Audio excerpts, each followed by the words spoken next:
Saya sampai penulisan sudah setengah tahun, judul belum dapat juga itu. Karena ditolak Bapak terus. Saya sampai editornya juga saya mintain tolong, ini juga ditolak juga sama Bapak itu. Tiba-tiba Bapak bilang, gimana kalau tentara kok mikir? Saya kaget. Loh ini Bapak malah lebih lebih cair judulnya. Wah ya tentu saja saya suka langsung. Saya setuju Pak. Ini keren judul ini gitu.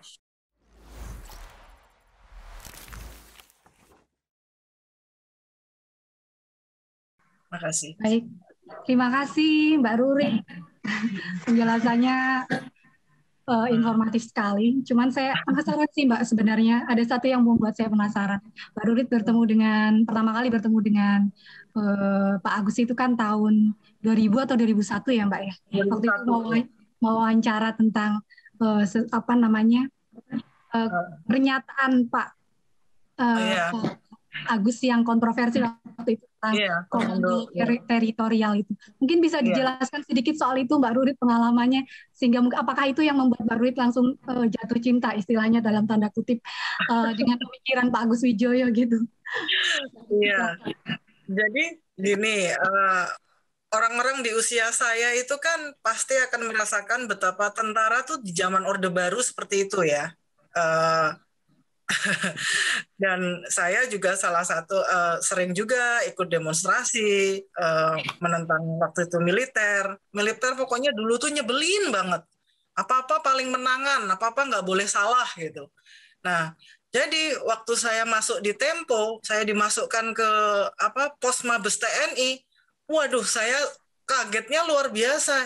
Ini orang institusi yang saya sebelin kok saya dimasukin ke situ gitu. Nah ya udah, tapi karena wartawan itu kan kayak tentara juga sebenarnya, perintah tugas harus dilaksanakan, nggak boleh kita menolak. Jadi Pak Agus bukan cuma militer polisi aja yang bisa, tidak boleh menolak, wartawan juga nggak boleh menolak gitu. Jadi waktu saya bisa bayangkan, saya 97-98 tuh sering demo mengkritik mereka, tiba-tiba saya jadi wartawan Tempo dan saya masuk di Mabes TNI. Waduh, itu luar biasa. Nah, lalu saya masuk Mabes TNI. Pak Agus adalah tokoh militer pertama yang wawancara panjang. Kalau orang yang saya wawancara 3 hari setelah saya jadi calon reporter adalah SBY. Nah, yang kedua, ini sebenarnya yang pertama wawancara panjang itu Pak Agus Wijoyo. Dan jujur saya nggak siap Mbak sebenarnya. Jadi memang di Tempo itu mentalnya yang ditempa ya Mbak ya. Besok penugasan malam ini saya baru dikasih tahu. Besok wawancara ya gitu. Padahal saya waktu itu tuh baru wartawan 3 bulan. Baru 3 bulan atau 4 bulan di Tempo. Bisa bayangkan, waduh, ndredeg. Terus nggak pernah ke Mabes TNI kan. Saya waktu itu pas saya ingat itu acara hari ulang tahun TNI. Jadi saya diminta untuk wawancara Pak Agus, wawancara panjang untuk tanya jawab. Jadi memang khusus untuk pembubaran komando teritorial. Pak Agus waktu itu Kaster. Nah, jadi karena saya nggak siap, selama acara itu saya benar-benar nggak konsentrasi. Dan jujur aja waktu itu saya sebenarnya mudah-mudahan Pak Agus menolak. Jadi alasan sibuk, alasan apa, pokoknya saya itu cuma berdoa sepanjang acara HUT TNI. Saya itu berdoa mudah-mudahan ditolak, mudah-mudahan sibuk. Nah, begitu kan kita memang sudah diajari caranya untuk mengejar narasumber gimana. Pak Agus waktu itu yang paling diburu karena memang lagi hangat-hangatnya. Wah, saya bilang, wah untung ini banyak wartawan ini. Jadi saya nggak bakalan nih Pak Agus punya waktu gitu. Terus saya begitu selesai saya baru hubungi Pak Agus. Pak, saya dari Tempo sama wawancara untuk wawancara panjang. Oh, ya udah silahkan ke kantor saya. Saya yang mau pingsan. Waduh, ini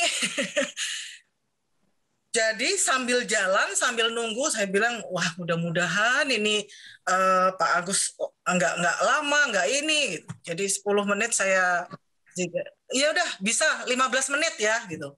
Syukur 15 menit. Nah, di luar dugaan ketika wawancara berlangsung, Pak Agus itu malah yang wawancara saya duluan.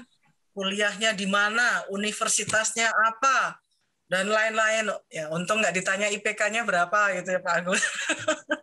Jadi saya langsung, ini kok aneh ya. Terus waktu itu saya lihat kok tentara nice banget ya, ramah gitu, banyak tertawa gitu. Jadi persepsi saya tentang militer yang nyebelin banget, yang menangan sendiri, yang nggak pernah salah, yang lain-lain itu hari itu memang jadi luntur, jadi pudar. Oh, kok ada ya tentara yang humanis kayak gini ya gitu. Nah, udah Pak Agus waktu itu mau rapat ya mungkin kaitannya dengan Kaster juga. Di luar dugaan saya sih merasa tinggal sedikit pertanyaan. Pak Agus bilang, tunggu ya, saya lagi rapat. Dan Mbak Anita tahu saya harus menunggu berapa lama? 2 jam. Sendirian. Di Mabes TNI yang tempat yang saya nggak pernah tahu, saya 2 jam nunggu Pak Agus. Itu padahal jam 5 saya udah mulai berangkat dari Jakarta, karena kan Mabes Cilangkap jauh ya. Jadi saya sampai di Mabes TNI itu kira-kira keluar dari Mabes TNI jam 3 sore. Nunggunya, ininya, segala macam itu. Nah itu. Nah tapi dari situ kemudian saya mulai dekat sama Pak Agus. Nah itulah awal pertemanan saya dengan Pak Agus, sehingga kemudian saya banyak ngobrol tentang TNI. Saya banyak ingin tahu TNI, background. Saya kan orangnya juga pengen tahunya banyak. Jadi kalau ada apa-apa, Pak, ini gini, gimana Pak? Nah, seperti aja. Ya, itu prosesnya Mbak Anita. Baik Mbak Rurit, terima kasih banyak. Pengalamannya begitu berharga ya Mbak ya. Jadi tahu sedikit tentang TNI. Kemudian kita lanjut ke Pak Agus Wijoyo, tokoh yang diceritakan dalam buku ini. Tapi sebelumnya saya akan membacakan profil singkat dari Pak Agus Wijoyo. Agus ini lahir 8 Juni 1947 di Surakarta ya Pak ya. Betul. Kemudian sebenarnya kalau melihat ini profilnya lebih banyak berkecimpung di strategi dan pemikiran ya Pak ya di TNI. Nah Pak Agus ini adalah pernah menjadi Wakil Ketua MPR 2001 sampai 2003 di awal-awal reformasi dari perwakilan fraksi TNI dan Polri. Kemudian pernah juga Pak Agus ini sebagai tim penyusun konsep reformasi TNI Pak Agus dengan Pak Susilo Bambang Yudhoyono. Dari sini kita bisa tahu bahwa Pak Agus memang konseptor ulung. Kemudian dari tahun 15 April 2016 ini Pak Agus dipercaya oleh Presiden Jokowi untuk menjadi Gubernur Lemhanas sampai saat ini. Satu Pak Agus yang saya juga agak kaget ya Pak, ini banyak orang yang nggak tahu saya kira ya. Pak Agus ini ternyata putra dari pahlawan revolusi Pak Sutoyo Siswo Miharjo. Ini saya baru tahu juga Pak. Kemudian dalam buku Pak Agus ini juga Mbak Rurit menceritakan tentang gagasan pemikiran Pak Agus tentang tragedi 1965 yang kemudian menjadikan Pak Agus menginisiasi semacam rekonsiliasi ya Pak ya untuk korban-korban tragedi 65. Nah, untuk lebih jelasnya Pak Agus bisa Sobat Buku bisa mendengar langsung dari Pak Agus sebenarnya bagaimana sih pemikiran Pak Agus tentang yang pertama tentang tragedi 65, kebetulan ini bulan September Pak Agus bisa menceritakan bagaimana di balik tragedi itu, kemudian apa upaya-upaya untuk rekonsiliasi, dan yang kedua mungkin bisa bercerita tentang reformasi TNI yang Pak Agus maui dan apakah sekarang sudah berjalan sesuai dengan konsep yang dulu Pak Agus buat. Begitu Pak Agus, silahkan waktu dan tempat kami persilakan. Baik, terima kasih Mbak Anita. Ini memberi kesempatan bagi saya untuk memberikan kontribusi di dalam acara ini.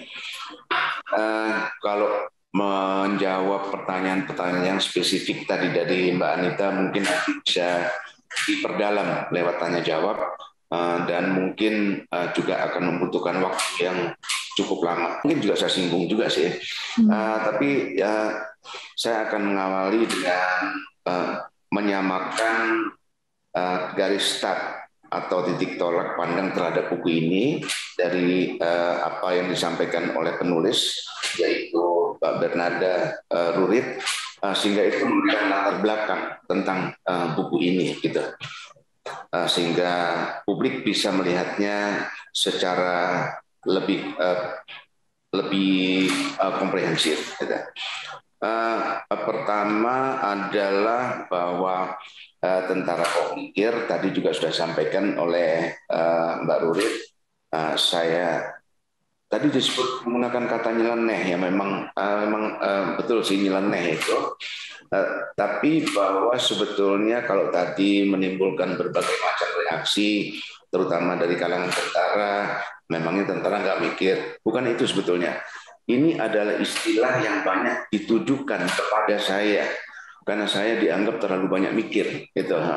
Udahlah Gus, kan sudah ada semuanya itu. Lo ngapain lagi? Gitu. Ngapain lagi dirubah-rubah gitu ya, diubah-ubah gitu. Jadi sebetulnya itu adalah justru istilah yang banyak ditujukan kepada saya sebagai seloroh, dan itu saya tangkap sekalian. Ya kenapa nggak sekalian saya akui, saya terima itu gitu. Dan memang itulah pandangan dari publik yang maksud terutama adalah rekan-rekan saya sendiri pada waktu itu, gitu ya. Jadi istilahnya adalah bukan tentara tidak resmi kita, tapi kamu itu kakean mikir gitu lah. Nah itu lebih arah ke situ gitu. Kemudian juga Mbak Rudi benar, sudah lama dia ngetok-ngetok pintu untuk mencoba menulis biografi. Saya tidak nyaman untuk ditulis biografi, karena kalau saya jalan-jalan di Gramedia itu penuh dengan biografi. Cirinya dua. Di cover depan itu adalah pasti foto dari subjek yang ditulis di dalam kondisi yang terbaik, gitu ya. Yang kedua adalah kalau kita buka juga itu merupakan narasi-narasi terhadap kondisi yang terbaik dari subjek yang ditulis. Gitu. Jadi saya pikir-pikir, kok saya nggak nyaman kalau begini nih ya. Semuanya divisualisasikan sebagai yang terbaik. Oleh karena itu cukup lama Mbak Rurit itu ngetok-ngetok pintu saya diyakinkan. Akhirnya terjadi kompromi. Gini deh, saya sudah menulis buku pertama pada waktu itu, Transformasi TNI, dan itu penuh dengan gagasan-gagasan saya sebetulnya. Itu buku berat, bukan cuma berat timbangannya, tapi juga berat isinya. Dan memang ketika menjalankan fungsi untuk mensosialisasikan gagasan-gagasan itu, memang yang tadi dikatakan istilah itu benar kontroversial. Jadi itu mungkin yang lebih tepat untuk digambarkan. Akhirnya terpikir oleh saya, ini aja, Rutit, bikin buku, tetapi jangan biografi. Bikinlah buku tentang human interest, tentang diri saya, supaya orang itu lebih mengenal saya, gitu. Tapi ya dasar Rurit, dasar wartawan yang sudah matang, saya ditipu juga. Akhirnya ini nyaris menjadi biografi juga. Ketipu saya, gitu kan. Nyaris menjadi biografi juga, gitu. Tetapi juga saya belajar banyak dari penulis. Tadinya memang terus terang saya anggap enteng juga. walaupun juga namanya ini adalah human interest, paling-paling nanti ujung-ujungnya biografi juga. Saya berikan memang perbandingan-perbandingan buku-buku yang menurut saya ini menarik, yang menurut saya ini nyebelin gitu ya. Itu saya berikan perbandingan buku-buku itu. Coba seperti ini titik kuatnya ini, jangan seperti ini, jangan seperti ini gitu. Tapi saya belajar banyak juga